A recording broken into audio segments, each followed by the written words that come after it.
Learning with Earning, world's first live freelancers training portal, providing online top-rated trainers with exclusive live sessions on freelancing skills in Pakistan, USA and Canada. Let's learn and earn from your home.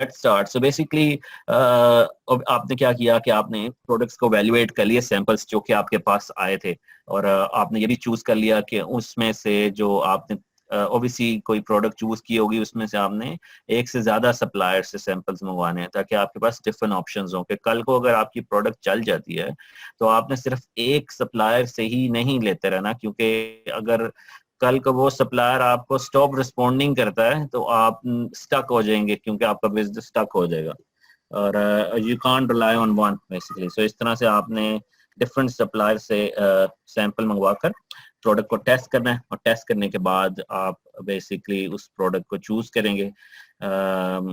Remember basically कि it doesn't mean कि ये आपकी perfect product अगर नहीं है तो doesn't matter. It doesn't mean कि अगर आप समझते हैं कि it's acceptable, let's start it, because otherwise आप सारी जिंदगी सैंपल्स ही मंगवाते रहेंगे. तो इसमें यह कि let's begin it at least if you think this is acceptable product. अगर बहुत ही कोई मसला है, बहुत ही कोई इशू नजर आ गया आपको, then obviously you can think about getting another sample from another supplier and all this, right? So and also आपने ये make sure करना है कि important thing is very important कि आपने highest profit margin products basically को choose करना है, और obviously इसकी ये कि लो कॉस्ट हो. ये नहीं कि आप कोई सप्लायर से कोई ऐसी चीज पिक कर रहे हैं जिसकी जो प्राइस है वो $10 से ऊपर है. Never ever go for, always pick for something जिसकी प्राइस 2 से $5 तक है. So never go above 5 or 6 initially in your first order. So that's very important. Otherwise आपका सारा जो है कॉस्टिंग इनिशियली सारी आपको इनिशियली इश्यूज आएंगे आपके बजट्स में, अगर आपका बहुत ज्यादा बजट नहीं है तो. अच्छा, इसके बाद लेट्स मूव ऑन. सो इसमें ऑब्वियसली आपने क्या करना है, क्योंकि ऑब्वियसली जैसा कि हमने वहाँ पहले देखा था कि हमने ये सब कुछ जो हम कर रहे हैं वो हम कर रहे हैं प्राइवेट लेबल. प्राइवेट लेबल का ऑब्वियसली लास्ट टाइम हमने काफी डिस्कस किया था डिटेल्स में कि प्राइवेट लेबल क्या होता है. प्राइवेट लेबल्स ये कि आपका जो ब्रांड नेम है वो बेसिकली क्या होगा कि आपका ब्रांड नेम उस प्रोडक्ट के ऊपर डिस्प्ले करना है आपने. सो आपने for example let's see some real-time examples on amazon.com. Let's make some assumptions कि आप जो है वो पिक किया, अगर किसी ने पिक किया है जी पावर बैंक फॉर एग्जांपल, या फॉर एग्जांपल ये वाला वॉल चार्जर. अगर किसी ने वॉल चार्जर को पिक किया एज देयर प्रोडक्ट, आपने वॉल चार्जर के ऊपर let's click on this. Okay, so इस वॉल चार्जर के ऊपर आप जैसा कि देख रहे हैं एंकर लिखा हुआ है इस वक्त. अब इस तरह इसी प्रोडक्ट, अगर आपने कोई इसी तरह की प्रोडक्ट को चूज किया है, आपने अपना जो ब्रांड नेम चूज किया होगा उसको यहाँ पर या कहीं भी आप बेहतर समझते हैं उस प्रोडक्ट के लिहाज से वो कहाँ पे डिस्प्ले होना चाहिए. तो बेसिकली आपने इसलिए वेरी इंपॉर्टेंट कि आप जब ब्रांड नेम को पिक करें तो इतना बड़ा भी ब्रांड नेम पिक ना कर लें. ये नहीं कि आप पूरा नाम लिख लें कि जी जैसे for example learning with earning है, it's very big name. You should never go for learning with earning name, क्योंकि आपको कल को ये प्रोडक्ट पे अगर डिस्प्ले करना है तो आप लर्निंग विद अर्निंग नहीं कर सकते, but may be you can display LWE. कुछ लोग ये भी सोचते हैं कि हम सिर्फ ब्रांड का सिर्फ लोगो डिस्प्ले करेंगे प्रोडक्ट के ऊपर, और बड़ा नाम और लंबा जो नाम होगा वो हम पैकेजिंग के ऊपर डिस्प्ले करेंगे. ये भी it's just based on your nature, but I always go for very small and short name, 5 to 6 characters like brand name, but you can, it's your choice basically.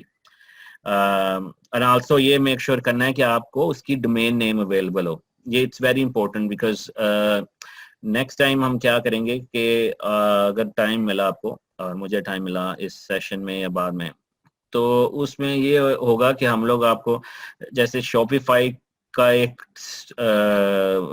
Shopify की integration Amazon के साथ करके दिखाएंगे, ताकि आप बाद में क्या करेंगे उसी डोमेन पे Amazon की इंटीग्रेशन Shopify के साथ, जो लोगों को Shopify का नहीं पता, it's more of like e commerce platform जहाँ से आप बेसिकली अपनी प्रोडक्ट्स को ऐड करते हैं और फिर शिप भी कर सकते हैं वाया Amazon. सो अगर Shopify पे ऑर्डर आता है तो आप सिर्फ जस्ट वन क्लिक और Amazon फुलफिल करेगा, ठीक है. Amazon Shopify के साथ लिंक हो चुका होगा. Amazon अपनी API अलाउ करता है Shopify के साथ इंटीग्रेशन के लिए. तो हम ये भी देखेंगे अगर हमें अगले कुछ सेशन में टाइम मिला. तो आप बेसिकली डिफरेंट चैनल्स पे सेल कर रहे होंगे अपनी सेम प्रोडक्ट, बट सिर्फ और सिर्फ Amazon ही इसको फुलफिल कर रहा होगा, क्योंकि Amazon it's warehouse basically जहाँ आपकी सारी प्रोडक्ट्स हैं. सो आप उसके साथ ड्रॉप शिपिंग भी कर सकते हैं और भी बहुत कुछ कर सकते हैं, क्योंकि आपकी जो प्रोडक्ट्स हैं वो इस टाइम वेयर हाउस Amazon के वेयर हाउस में पड़ी हैं. So it's basically up to you how you utilize. One source obviously could be Amazon, जो कि itself is big giant, but there are many other sources as well. So अगर कोई domain available नहीं है तो basically you pick something else. All you want is just expand your brand and have web presence, right? Because obviously लोग क्या करते हैं कि कुछ लोग buy करने से पहले हमेशा search भी करते हैं कि ये brand क्या इसकी website है या क्या है या website के बगैर है. I know many people in Pakistan, actually, one of my friend actually, he has been selling on Amazon from the last 1 year and he never made a website. So इसमें ये नहीं है कि ये it's very important कि compulsory नहीं है. If you do not have budget right now, you don't need to. But it's always good practice and recommended to at least register a domain name. But time मिले तो आप Shopify पे भी काम करना शुरू कर दें. So but don't just divert your focus on just focusing on Shopify, because you have a lot of things to do as well when your product goes live. और also make sure कीजिएगा ये ऐसा नाम जो आपने choose किया कोई Amazon पे already तो नहीं है सेल कर रहा है इस नाम पे, क्योंकि otherwise there's no point of spending time. Or step 4 is basically you also think about, it's not compulsory to have trademark. It's just basically अगर आपको कल को आपकी product जो है जैसे एंकर वाले हैं उनकी प्रोडक्ट चल जाती है या आपकी प्रोडक्ट चल गई है तो लोग दिन में 500,000 यूनिट्स बाय कर रहे हैं. तो इसमें इशू ये होगा कि जैसे Amazon में एक फंक्शनैलिटी क्या है, sell yours. Amazon basically allow other people to sell the same product as well. Amazon कहता है कि अगर आपके पास इस तरह की प्रोडक्ट है जिस पे एंकर लिखा हुआ है, इस तरह की प्रोडक्ट लोग चाइना से क्लोन करवा लेते हैं वो प्रोडक्ट्स, बिकॉज वो देखते हैं यार इसका बेस्ट सेलिंग रैंक जो है वो तो ऑलरेडी काफी चल रहा है, तो हम इसी तरह की प्रोडक्ट लेके इसके अंडर लिस्ट कर देते हैं. जैसे आप देख रहे हैं इसका इस वक्त एक सेलर है, तो फिर क्या होगा, जो दूसरे लोग आपकी प्रोडक्ट को कॉपी करेंगे वो यहाँ पे सेल ऑन Amazon करके यहाँ पे लिस्ट कर देंगे. और ये जो ऐड टू कार्ट बटन है, ये ऐड टू कार्ट बटन उस प्रोडक्ट को ऐड करेगा जिसकी प्राइस कम होगी. और भी काफी चीजें होती हैं कि बाय बटन को हासिल करने के लिए, बट बेसिकली प्राइस अगर कम है या और चीजें उसकी डिफरेंट है तो वो आपका ऐड टू कार्ट बटन ले जाएगा आपकी लिस्टिंग का. तो उसको कैसे अवॉइड किया जा सकता है कि आपको ट्रेडमार्क रजिस्टर्ड करना होगा.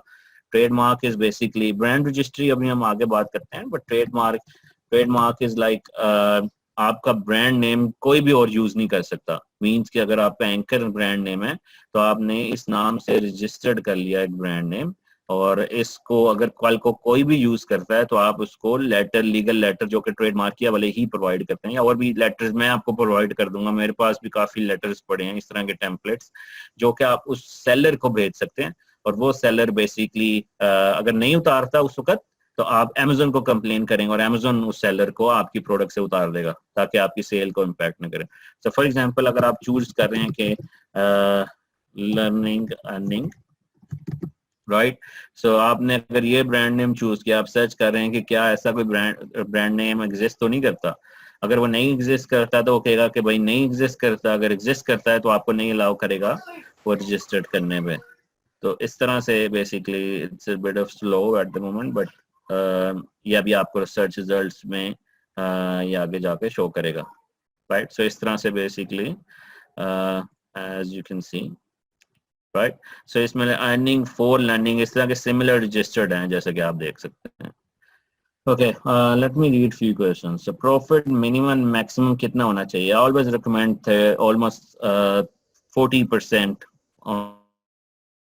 होना चाहिए एटलीस्ट मिनिमम, अगर आप प्रॉफिट कैलकुलेट करना है किसी प्रोडक्ट का. लास्ट टाइम मैंने काफी डिटेल में बताया था कि किस तरह से आप अपना प्रॉफिट कैलकुलेट करते हैं पर प्रोडक्ट. बट ऑब्वियसली अगर आपने